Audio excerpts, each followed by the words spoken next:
안녕하십니까? 돈을 향한 말초적 신경을 인정하라 경제적 본능 윤진아 기자입니다. 우리 일부에서는 신세도 교수님과 함께 환율을 중심으로 우리 경제에 들어온 적신호에 대해서 얘기를 했고요. 2부에서는요.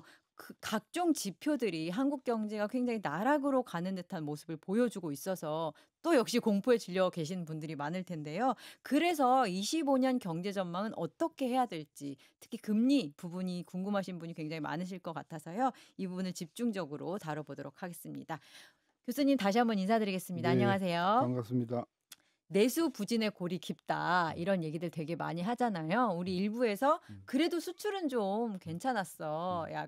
라고들 하지만 내수랑 이제 수출이랑 이제 두 개 바퀴라면 내수 뭐 민간 소비 말할 것도 없고 설비 투자 이런 것도 굉장히 안 되고 있거든요. 음. 그래서 수출이 아무리 많이 돼도 음. 내수가 이러면 이게 되겠는가 이런 음. 얘기들 많이 하거든요. 그죠. 네. 그러니까 사실이 수출이 한국 경제를 끌고 가는 두 개의 큰 바퀴인 것은 맞는데 문제가 뭐냐면 한국의 수출은 음. 원자재 수출하는 나라가 아니어서 네. 수출을 하기 위해서 반드시 수입을 해야 돼요, 그렇죠. 부품을. 네. 그래서 수출로 성장을 하기 위해서는 수입을 해야만 하기 때문에 그걸 우리 어려운 말로 순수출이라 그래요. 음흠. 수입이 경제를 깎아먹는 걸 제외한 아. 순수한 수출의 역할은 네. 생각보다 작아요. 오. 실질적으로 네. 수출은 우리나라 경제 성장을 거의 견인하지 못한다고 해도 과언이 틀림이 아니다. 없어요. 네. 그러니까 우리가 성장률을 2%로 놓고 봤을 때 네. 2%에서 순수출이 기여하는 거는 음. 역사적으로 4분의 1 정도? 0.5? 어. 수출은 커. 어. 근데 수입을 빼면 아. 네트 효과는 크지 않아요. 그래서 그렇군요. 한국 경제 저성장의 가장 큰 요인은 수출 부진이라고 하기보다는 내수 부진이라고 우리가 찝어야 음. 된다. 근데 음. 내수는 또 두 바퀴가 있잖아요. 소비, 그다음에 투자. 네. 근데 이 투자는 또 두 개가 있잖아요. 설비 투자, 건설 투자. 근데 설비 투자, 건설 투자 중에서 지난 몇 년 동안 뭐가 완전히 바퀴가 망가졌지? 거 건설 투자가 완전히 망가졌어요. 네. 근데 어느 게 더 크냐? 음. 설비 투자가 클 것 같아요? 건설 투자가 클 것 같아요? 규모로 보면 설비 투자 크지 건설이 않나요? 훨씬 아 커요. 왜? 그래요? 그러니까 투자는 이놈 아파트를 그렇게 지어대서 네. 건설 때문에 완전히 망가져 아 갖고 네. 내수의 두 바퀴 중에 한 바퀴가 완전히 빠져버린 거예요. 음. 그러면 이제 PF 내내 얘기했죠, 저희가 그렇죠. 지난. 그리고 그동안 사실은 그것 때문에 너무 잘 나갔지. 막 아파트 가격이 너무 크게 오르면서. 그러니까 우리 국민들이 좀 깨달아야 될 건 뭐냐면 너무 잘 나가면 이거 탈난다. 아. 너무 지지율이 높아도 이거 크게 탈난다 하는 걸 네. 좀 배워야 되는데 어쨌거나 지금 내수 중에서도 투자밖에는 완전히 없다고 봐야 돼요. 네. 그리고 중요한 거는 금리 낮추면 투자가 살아나냐? 음. 아니에요. 음. 그러니까 섣불리 금리 낮추면 경기 좋아진다 이딴 이야기를 하면 안 된다는 것이 음. 부작용만 만들어내지. 네. 그래서 지금 투자는 완전히 지금 어려운 상황이에요. 그럼 딱 하나 남은 게 소비잖아요. 네. 소비는 두 가지 또 작은 바퀴가 있어. 민간 소비가 있고 정부 소비. 그러면 문재인 정부 이후로 2017년 이후로 지금 7년 동안 내수 중에서도 꾸준히 소비를 끌고 왔는 주체가 있다고 하면 그게 뭐냐? 정부 소비야. 정부만 근데 좀 정부 있으면. 소비는 이게 뭐 하늘에서 뚝 떨어지는 게 아니라 돈을 계속해서 빚지어 가면서 내는 거잖아요. 네. 그걸 그동안 얼마나 많이 했어요. 음. 그래서 정부 소비는 하고 싶어도 빚 때문에 못 한다. 음. 딸랑 남은 게 민간 소비잖아요. 네. 이제 민간 소비가 늘어나려면은 우리 CBS 직원들 급여가 올라가 줘야 될 거 아니에요. 저 왜죠? 왜 교수들 봉급이 올라가 줘야 될 거 네. 아니에요. 안 오른 지 오래 안 네. 오르는 지 오래됐잖아요. 네. 자, 이런 상황에서 우리가 내수 소비가 살아날기를 기대할 수가 있어요? 거기다가 빚도 많죠. 그 빚에 금리 올라갔죠. 그런 그다음에 물가 상황입니다. 올라갔지. 아까 금리 얘기하셨는데 금리를 내린다고 경기가 사는 게 아니다. 아니죠. 거기에 되게 집중을 하게 되는데요. 음. 심지어 금리를 내려도 정책 금리를 내리면 음. 내가 돈을 빌렸을 때 금리라든지 뭐 이런 음. 시장 금리 그것도 좀 내려가야 음. 되잖아요. 그런데 지금 일어나는 일들을 보면 음. 아니 한국은행이 두 번이나 금리를 내렸는데 음. 내 내가 빌린 돈의 금리는 별로 내려가지 않고 음. 그다음에 기업에서 설비 투자를 위해서 대출한다든지 이런 것도 심지어 음. 별로 내려가지 않는 상황이거든요. 네. 그 원인이 그것도 뭐라고 생각해요? 그건 굉장히 중요한 지점이에요, 그게. 음흠. 금리를 낮추면은 네. 그 금리가 시중금리가 내려가야 돼요. 그쵸. 근데 시중금리가 올라가잖아요. 심지어 올라갑니다. 그죠? 네. 그건 뭔 이야기예요? 그러면 시중에 자금이 있다는 거예요, 없다는 거예요? 없다는 없다는 거지. 거죠. 네. 그럼 왜 시중에 자금이 없어질까요? 다 어디 갔죠? 그러니까. 네. 예. 나만 해도 네. 시중에 예금 금리가 떨어지면 많이 떨어졌거든, 네. 지금. 거의 기준금리만큼 떨어졌어. 나 은행에 돈 안 넣어. 왜? 금리가 1% 떨어지면 그러니까 은행들이 빌려줄 돈이 첫째 없어. 금리가 내려가니까 네. 은행으로 돈이 안 들어와. 그러니까 자금이 없을 거 아니에요. 네. 그러니까 저 그림을 보고도 금리를 내려야 된다 이렇게 이야기하는 사람들은 저 몰라도 한참 모르는 거예요. 금리가 내려가면 은행의 예금이 줄고 자금 공급이 여력이 줄어든다. 그 부분이 하나 있고 또 네. 하나는 이같이 불안하니까. 그죠? 네. 옛날에는 그래도 부동산이라도 사면 확실한 담보가 됐는데 네. 부동산마저도 지금 확실하지 않으니까 딱 음. 한 군데가 있지. 확실한 데가 서울 아파트. 아, 그러니까 서울 아파트도 아니고 서울의 특정한 그렇지. 구역 아파트. 그렇지. 예. 그러니까 지금 금리만 낮추면 네. 시중금리가 내려갈 것이라고 생각하는 사람들은 아주 무식한 사람들이거나 그렇죠? 현상을 전혀 모르는 사람들인데 이분이 우리 보고 있잖아요. 기준금리를 막 내렸음에도 불구하고 시중금리가 지금 올라가고 있는 것은 지금 시장 기능이 마비가 돼 있다. 그러면 이제 이렇게 이야기하지. 은행에 목을 비틀어 갖고 네. 대출금리 낮추라고 또 네, 주장을 하겠지. 네. 대출금리 낮추라 그러면 은행은 그러면 뭐 땅 팔아서 장사하나? 그러면 예금금리 어쩔까? 예금금리 더 내리겠지. 예금금리 더 내리면 그럼 돈 넣는 사람 더 빼버리지. 그러니까 은행도 죽고 다 죽어버리는 것이지. 아니 그리고 은행 입장에서는 최근에 저렇게 금리를 저렇게 한 거에 대한 뭐 변명이랄까?라고 할 만한 게 정부에서 물론 지금은 정부가 거의 기능하지 않고 있지만 최근에 정부에서 대출해주지 마 가계부채 문제야 막 이런 식으로 했으니까 아 니네가 대출해주지 말라며 그래서 우리가 굉장히 타이트하게 하고 있는 거야 이렇게도 주장할 수 있는 변명거리가 있는 것 같아요. 대출을 못하게 하는 것. 근데 왜 그러냐면 이제 부동산 가격이 막 오르니까 그걸 이제 잡기 위해서 이제. 근데 문제는 뭐냐면 아까 지금 대통령은 저렇게 뭐 지금 있는지 없는지 지금 이렇게 혼란한 상태지만 어제 크리스마스 기재부는 네네, 금융위는 지금 탄탄해. 그게 무슨 의미예요? 그러니까 그 사람들이 금융기관을 쬐는 힘은 장악력은 아직도 서슬이 펄해요. 그래요? 그럼요. 보니까 금융계 분들이 진짜 정부에 덜덜덜덜 하시던데 아니 이런 국면에서도 그렇죠. 약간 그래요? 그렇죠. 오히려 더한데 제가 이야기하고 싶은 건 뭐냐면 지금 대출 금리를 그죠? 저기 올라가는 이유가 뭐냐 두 가지인데 하나는 아까도 이야기했지만 금리를 낮추니까 은행에서 자금이 빠져나간다. 그래서 자금 자체가 지금 힘들어진다. 그게 이제 하나가 있고 또 하나는 그동안 금융기관들이 여기서 말하는 그 금융정책 당국이 금융이나 쉽게 기재부가 너무 은행을 목을 비튼 거예요. 조금만 어려우면 정부가 나서서 야 그 금리 좀 깎아줘.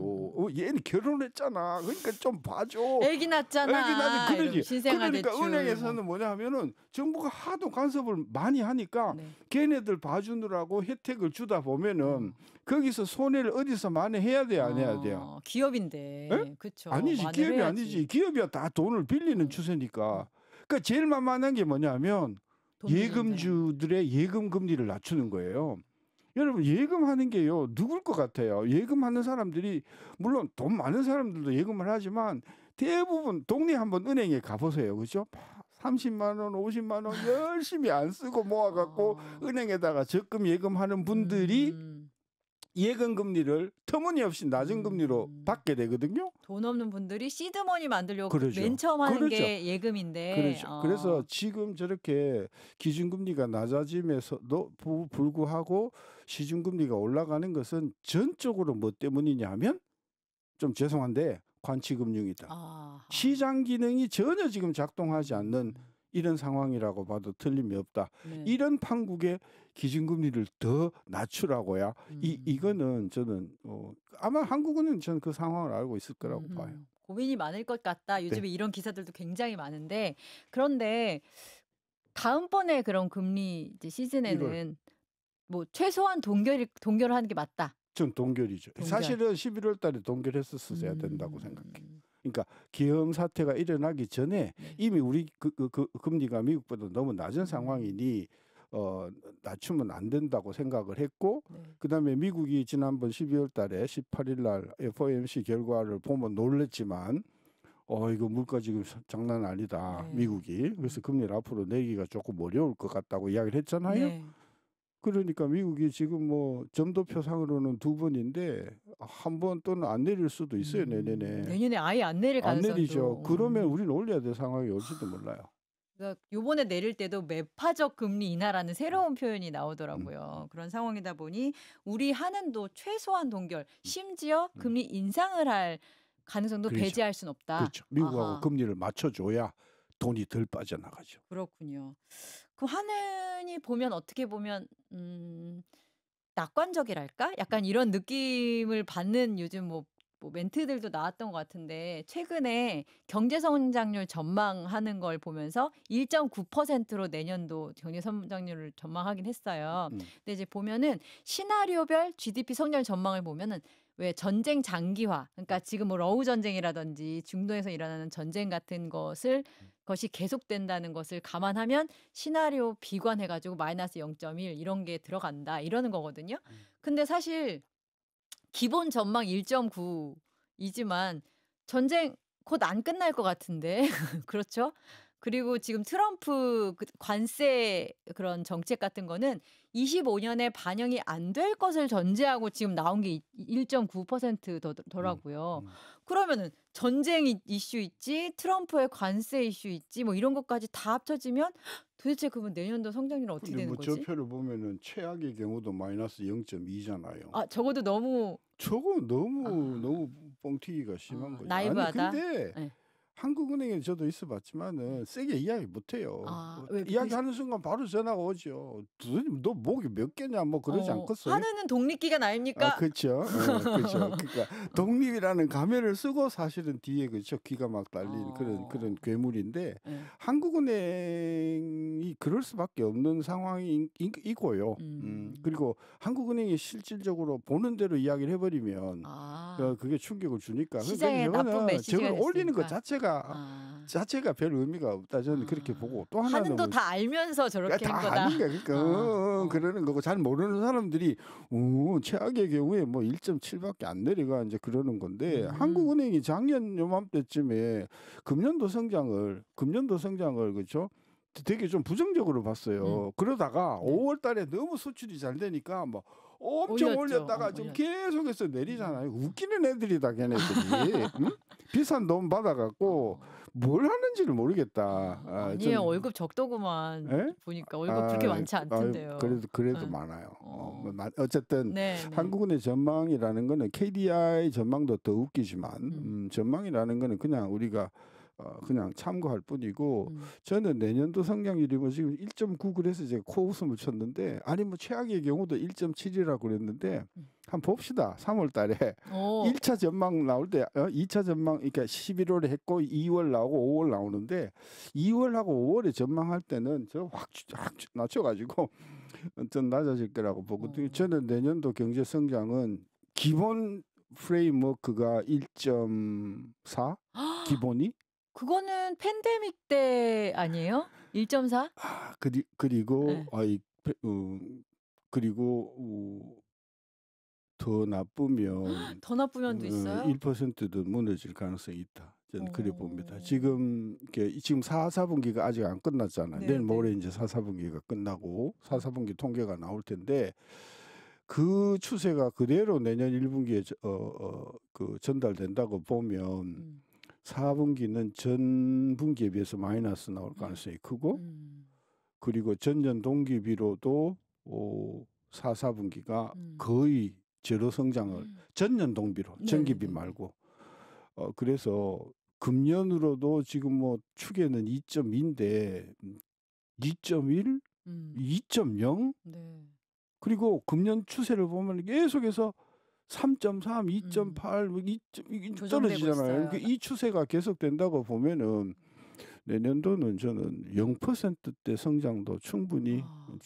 저는 가능하다. 저는 그래 봐서 네. 조금 경각심을 가져야 된다고 보는 거죠. 그렇군요. 지금 잠재 성장률을 음. 밑도는 성장을 할 것 같다라는 최근 최상목 경제부총리의 발언인데 근데 그게 우리가 국민들이 나는 이 잠재 성장률이라는 말 자체를 제가 네. 되게 아 싫어하는데 그렇습니까? 예. 그게 뭐냐 하면은 내가 지금 갖고 있는 기계를 네.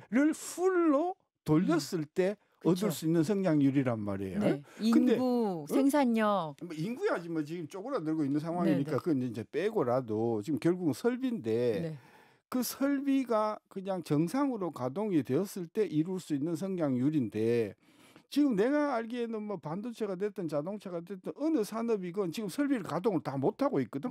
지금 음. 가동률이 70%대잖아요. 음. 근데 이게 60%대로 떨어진다 그러면은 설비 그대로 두고도 마이너스 성장이 나올 수 있는 거잖아요. 그런 아. 차원에서 네. 잠재 성장률 같은 그런 구름 잡는 이야기 좀 그만해라. 안 어. 와닿는다 도대체. 어. 예.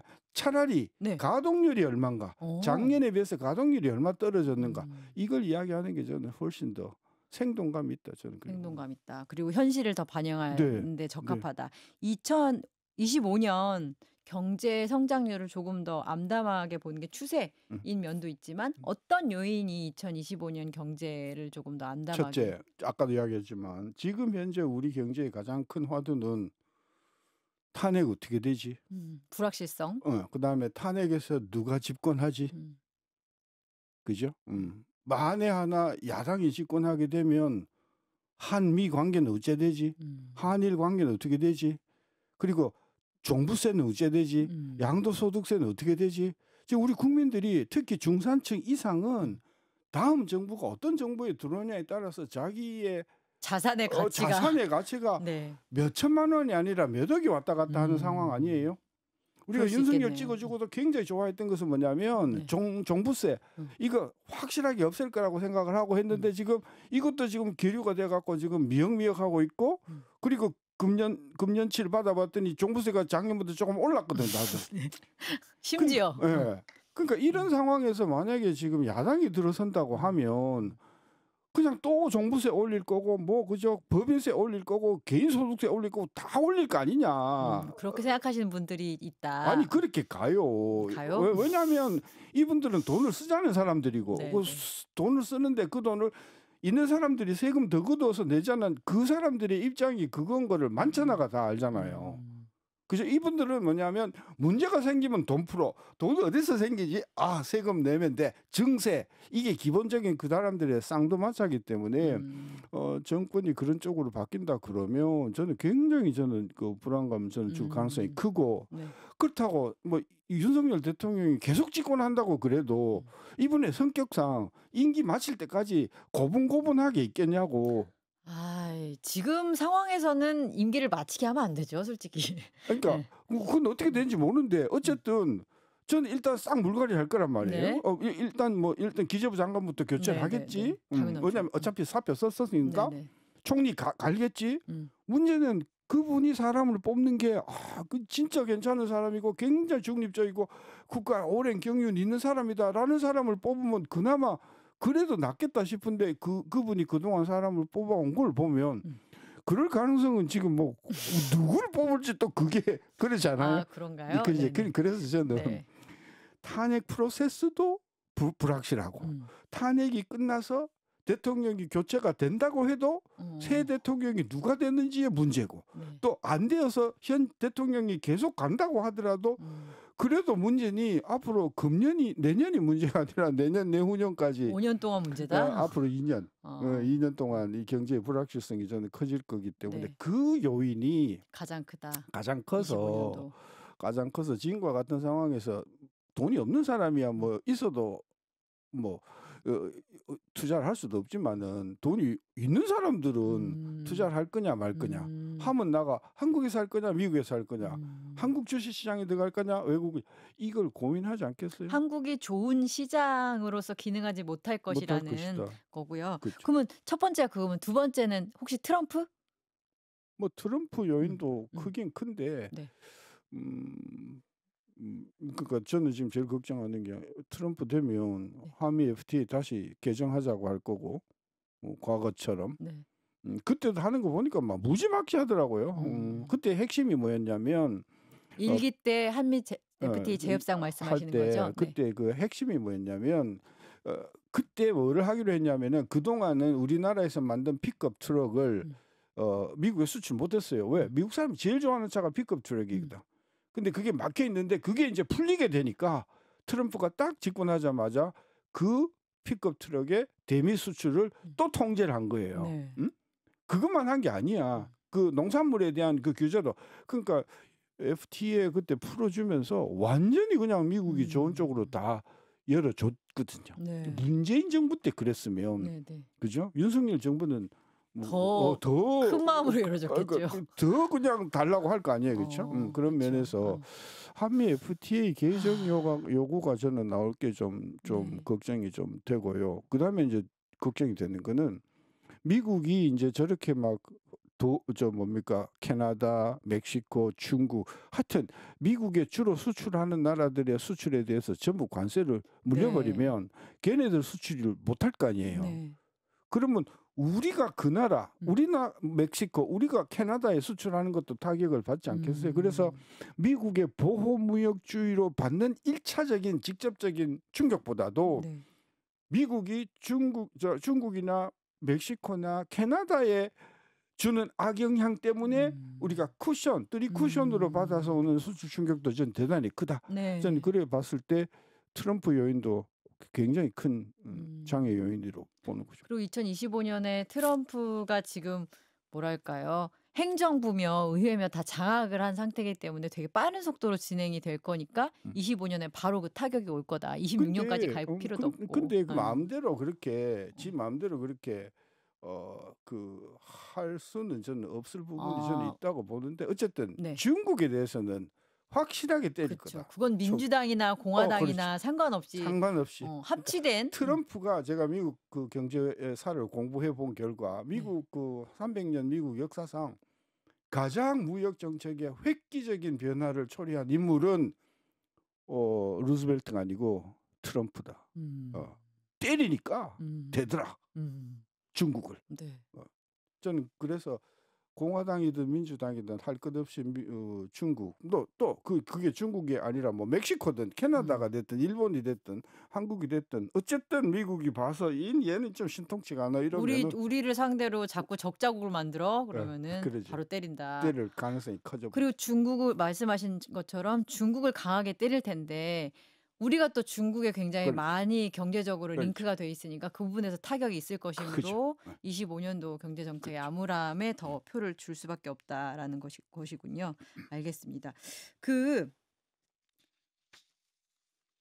한국 장제 성장률이라는 표현을 싫어한다고는 하셨지만 그래도 우리 정부가 그래도 이렇게 좀 살아나고 있다라는 표현을 올해 좀 많이 했었거든요. 이게 사태가 이렇게 되기 전에 수출 때문에 그랬죠. 수출 때문에 그런 거였죠. 근데 지금 내수 시장이나 이런 걸 들여다보면 그렇지 않는다는 것이 이제 확인이 된 마당이었잖아요. 그래서 저는 사실 이렇게 오랜 시간 경제를 본 분한테 또 묻고 싶었던 거는 뭐냐면 정부는 경제가 나빠도 좋아지고 있다라고 말할 수밖에 없는 측면이 있다. 이런 얘기를 되게 많이들 하시잖아요. 그런데 사실 이 정부에서는 뭐랄까? 경제가 실제로 안 좋은 거에 비해서 좋아지고 있다는 말을 너무 과하게 해서 오히려 저희가 약간 연말 닥쳐서 어머 경제 이렇게 안 좋았어? 25년 이렇게 안 좋을 거야? 이런 얘기를 되게 많이 한다는 인상도 받거든요. 그 메시지 조절을 좀 다음에는 어느 정도로 했으면 좋겠다. 이런 거 좀 정리 좀 해주셨으면 좋겠어요. 쭉 보셨을 거 아니에요. 완전 그대로 말했을 때 나쁜 점과 또 너무 과장했을 때 나쁜 점과 낙관했을 때 나쁜 점이 다 이렇게 쭉 보신다면. 이제 결론은 이거죠. 다 틀려요. 누구든 틀려요. 신 교수도 틀리고 KDI도 틀리고 한은도 틀리고 다 틀려요. 근데 틀리는 정도의 문제인 거죠. 네. 네. 그러니까 한은은 그래도 좀 덜 틀리는 음. 축에 속해요. 어. KDI는 굉장히 심하게 틀려요. 왜 음. 틀리냐? 굉장히 정치적인 거예요. 거기는 완전 막 정치적이라기보다는 관료적이에요. 예. 그러니까 기재부 그냥 아양만 뜨는 셈이죠. 산하니까. 네, 네. 그래서 KDI 자료는 일단은 제낍니까? 있으면 보되 저는 있어도 안 봐요. 심지어? 왜냐하면 금년에 아주 심각하게 잘못했어요. 아. 그거 사과해야 돼요. 어. 사과해야 되는데 안 해요. 음. 맨날 뭐 어려운 말만 하고 아주 헷갈리는 말을 경기가 완화되고 있는데 뭐 다소 완화되기 다소가 난 이거는 되게 싫어하거든요. 부사가 일단 많으면 안 돼. 그렇죠. 경제는. 그래서 한국은행은 좀 덜한 편이지만 네.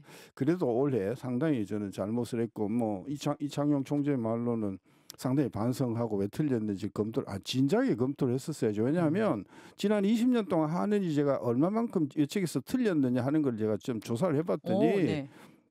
상당히 많이 틀려요. KDI도 상당히 많이 틀리고 그런 면에서 전망이라고 하는 것에 있어서 한은이나 KDI의 그 전망 능력은 저는 상당히 좀 그 민간보다도 오히려 못한 부분이 저는 있다 그런 차원이고 그 다음에 이제 제가 아까도 그 강조를 했지만 그럼 1%가 나쁜 거냐? 2%가 정말 나쁜 거냐? 성장률과 관련해서. 그 상장률 자체가 첫째 2%면은 B 플러스는 된다. 1%면은 뭐 C 플러스 그러니까 위기라고 할 정도는 아니다. 근데 이게 0% 정도 내려가면 요것은 위기라고 할 만하지만 1%, 2%를 가지고 뭐 나라가 그냥 뭐 집안이 그냥 무너질 정도로 나쁘다고 하는 거는 저는 굉장히 형평성을 잃은 판단이라고 보고 네. 중요한 건 뭐냐면 2%라고 하더라도 상당히 성장률이 좋다고 하더라도 사실은 굉장히 나쁠 수가 있다. 특히 나쁜 부분이 있다. 2% 중에서 제가 2%는 괜찮은 성장이라고 했는데 어떤 경우에 그러면 2%가 문제가 되냐 하면은 2% 성장이 전부 안 팔린 재고 때문에 2% 성장이 나와. 네. 그런 경우가 있었거든요. 성장률은 되게 좋아. 근데 공장에 가보면 전부 성장을 했는데 생산을 했는데 안 팔려. 재고가 많거나. 그다음에 우리나라 같은 경우도 그런 경우인데 싱가포르가 대표적인 나라예요. 뭐 경제 주체들 중에 외국인들이 굉장히 많어. 네. 외국인들이 버는 돈이 전부 그 나라 GDP로 되는 거예요. 그죠? 네. 대표적인 나라가 룩셈부르크라고 보면 돼요. 룩셈부르크는 돈 많이 버는 사람들이 은행에 있는 사람들인데 대부분 국적이 뭐냐면 네덜란드, 독일, 프랑스 사람들이 룩셈부르크에서 돈을 벌어갖고 1인당 소득이 막 10몇만 불 넘어가거든요. 룩셈부르크 사람이 잘 사는 게 아니고 그게 우리나라도 그런 거 많잖아요. 지금 외국 기업들이 많이 들어와 있는 게. 그다음에 세 번째 뭐냐면 이 성장률이라는 게 이게 생산량이에요. 얼마나 많이 만들었는가. 네. 근데 예를 들어서 금년에 배추가 20% 더 생산이 되었어. 그죠? 그러면 성장률이 20% 나온다니까? 네. 근데 가격이 폭락했어. 그렇죠. 쌀이 그러잖아요. 그게 우리 경제에 과연 이득이 되는 상황인가? 아니잖아요. 그러니까 쌀을 생산하는 사람들은 생산이 많이 되어도 가격이 폭락해버리면 작년보다도 오히려 그죠 종잣값이나 약값이 모자라잖아요. 그러니까 성장률 자체가 이게 굉장히 그 문제가 많은 지표라는 것을 네. 알고서 우리가 접근해야 된다. 그러게요. 그래서 2%라고 무조건 뭐 나쁘다고 그리고 1%라고 무조건 나쁘다고 그게 아니고 내막을 들여다봐야 된다. 알겠습니다. 그런 관점에서 저는 성장률에 이게 장제 성장률 계산도 하라 그러면 못해. 그것도 다 그냥 허구에서 만들어낸 그 숫자거든요. 그렇죠. 생산력 이런 게 솔직히 숫자로 만들기 너무 어렵죠. 그리고 거기엔 또 뭐가 안 들어가 있냐면은 그 기계가 설비가 가지고 있는 생산성 이게 가미가 거의 안 된 통계이기 때문에 저는 잠재 성장률이라고 하는 그 개념 자체를 당근 할아버지처럼 저는 믿을 수도 안 믿을 수 없는 그런. 하지만 그게 기본적으로 쭉 내려오고 있는 상황이라는 그거는 거는 잠재 성장률이 아니라도 우리나라 실제 성장률을 보더라도 계속 내려왔잖아요. 그럼 이런 상황에서 더 주목해야 될 것은 각 섹터별로 실제로 경제적 주체들이 그렇죠. 어떻게 생산성을 발휘하고 그렇죠. 업종별로 생산이 어떤가, 업종별로 고용이 어떤가, 업종별로 업황이 어떤가 이런 마이크로하게 들어가야 아우 근데 그게 요즘에 어려운 게 마이크로한 그 단위들이 다 어렵기 때문인 것 같습니다. 지금 뭐 일종의 뭐 반도체도 뭐 사이클 다시 열린다 해서 반도체는 조금 그나마 나은 것 같지만 그 외에는 뭐 거의 뭐 반도체도요. 반도체도 또 안 안 좋아. 왜 안 좋아요. 다시 좋으냐면 예. 반도체 왜 안 좋냐면 지금 반도체 수출이 전년 동기비로 한 30% 증가하거든요. 음. 30%? 그 30% 증가하면 대박이지. 네. 근데 문제가 뭐냐? 가격이 40% 올랐어. 그렇겠죠. 물량이 10% 줄었어. 그 지금 반도체 공장도 예, 금액은 막 올라가. 근데 물량이 지금 안 팔려 갖고 재고가 팍팍 쌓이고 있어. 그리고 뭐지? 첨단 반도체는 또 아니고 그렇지. 또 들여다보면 또 뭐 할 얘기가 그렇죠. 굉장히 많은데 그래서 지금 저희가 뭐 저희뿐만 아니라 대부분의 이 경제에 대해서 얘기하시는 분들이 되게 부정적인 전망을 하고 있는 상황이긴 한데 그래도 우리 마지막으로 이 험한 2025년을 헤쳐나갈 우리 25년이요, 24년이요. 24년은 거의 다 갔으니까 오케이. 25년을 헤쳐나갈 이런 어떤 팁을 주신다면 음. 개개인 경제 제가 주체들에게. 만약에 경제 정책을 한다고 하면 음. 일단 확실한 건 뭐냐? 내수가 어렵다. 음. 소비가 어렵다. 자, 그러면 소비가 어려운데 소비를 늘리는 방법은 두 가지 중에 하나지. 뭐 사람 주머니에 돈을 심어 줄 거냐? 네. 근데 그건 안 된다. 안 된다? 왜? 추경 안 된다? 아니, 돈을 아예 헬리콥터처럼 돈 뿌려주기? 그건 안 된다. 왜냐면 빚이 너무 많다. 그건 안 되고요. 안 된다. 네. 그 방법이 뭐냐고 물어보길래 제가 사실 여러 군데에서 이야기를 했거든요. 뭐예요, 두 번째? 우리 지금 짜장면값 8,000원이잖아요. 네. 그 부가세 얼마 붙어요? 10%. 10%죠. 800원 가까이 되잖아요. 그걸 5%로 낮추잖아. 아, 부가세. 부가세를. 그러면 우리 국민들이 매일 나가서 사 먹는 것에 가격이 한 5%포인트 떨어질 거 아니에요. 그러면 짜장면이 더 많이 팔릴까요? 안 팔릴까요? 많이 팔리겠죠. 이론적으로는. 그러니까 가격이 내려가니까 그죠? 5개 먹던 걸 6개 먹을 거 아니에요. 네. 그러면 짜장면 가게는 물건이 더 많이 팔리니까 그죠? 세금을 더 많이 냅니까? 세금도 많이 내고 그럴 거 아니에요. 그래서 지금 현재 제가 보기에는 제일 좋은 방법은 그 한시적으로 부가세를 파격적으로 좀 낮추자. 한시적으로 부가세. 일단은 그거 진짜 파격적이네요. 네, 저는 다른 사람은 나 모르겠는데 신 교수 스스로도 매 점심 나가서 먹지, 매 나가서 물건 사지 하는데 그렇게 한 부가세가 5% 없다? 그러면은 줄인다 그러면은 이제 그래 이제 반드시 이제 그렇게 하면 이제 세수 이야기가 나와요. 그쵸. 예? 그렇죠. 근데 내가 아까 얘기했잖아요. 우리가 탄력성이 1이라 그러면 가격 5% 내려가는 만큼 판매 물량이 5% 늘거든. 1이면 1대1이면 네. 그러면은 부가세 내려가서 5% 마이너스지만 물량이 늘어나서 5% 플러스니까 상세가 된다니까요. 그러니까 심지어 세수가 더 늘어날 정도까지는 아니어도 그렇게 이야기한 학자가 있어. 그건 좀 아니다. 아니 그것 때문에 그 노벨상 가까이 받을 만 했던 사람들 레퍼라고 미국의 교수가 40년 전에 있었어요. 그래서 그 한번 해볼 만하다 저는 그런 생각이고. 적어도 상세는 된다. 상세는 된다. 그러면 바로 또 마지막 드리고 싶었던 질문 또 그거였거든요. 추경은 얘기 안 돼요? 추경은 하자. 하는데 추경을 하기 전에 추경을 주장하는 사람은 근거를 제시해야 돼. 어떤 근거? 우리 국가재정법에 추경의 요건이 있잖아. 그렇지? 예, 이번에 이게 추경을 한다고 하면 딱 요건이 성립이 되는 게 뭐냐? 비상계엄과 그다음에 탄핵 프로세스로 들어감으로 인해서 충격이 오는 거 아니에요. 그쵸. 그러면 비정상적인 경기 그렇죠. 상황. 네. 네. 그래서 전시 준하는 네. 따라서 비상계엄과 그다음에 탄핵 프로세스에 들어감으로 해서 생기는 충격이 얼마고 그 얼마를 보충하기 위해서 얼마의 추경이 누구한테 필요하다. 이렇게 하고 추경을 이야기해야지. 비상계엄이니까 그냥 다짜고짜도 추경하자 그러면. 추경이 마치 맞는 카드인 것처럼 그렇죠. 얘기하는 거는. 과거에 추경을 너무 많이 했잖아요. 문재인 정부 때 추경 뭐 8번인가 7번인가 했잖아요. 그러니까 팬데믹이었으니까. 그러니까 그렇다 하더라도 하면 1년에 한 번 하면 됐지 왜 1년에 그냥 석 달마다 한 번씩 4번씩 하냐 이 말이거든. 그래서 추경을 너무 우습게 몰지 말고 이번에 비상계엄과 그에 따르는 탄핵 프로세스의 불확실성이 초래할 예를 들면 소상공인 또는 뭐 중소상공인에 대한 자영업자가 얼마니 대충 피해가 얼마 정도로 추산되니 그거에 대해서 피해를 20%면 20%, 10%면 10%를 정부가 재정으로 도와준다. 이게 이렇게 나와야 추경이 설득력이 있는데 그런 거 음. 하나도 없이 음. 비상계엄이니까 추경하자 이러면은 그 정치적인 선동. 그래서 저는 제가 아하. 신문에도 썼지만은 비상계엄에 따르는 탄핵 정국으로 인한 소상공인과 자영업자 및 음. 그의 영향을 받은 사람들의 피해를 보완하는 음. 규모를 추산을 하시고 음. 그 피해를 보완하는 방법도 여러 가지잖아요. 음흠. 이자 대신 내줄게 이런 네. 것도 있고 네네. 필요한 돈을 융자해줄게 음. 있잖아요. 그러니까 그 방법론도 여러 가지. 방법론에 있어서 실질적으로 소상공인이 그동안의 그 추경은요 돈을 빌려주는 게 대부분이었어요. 네.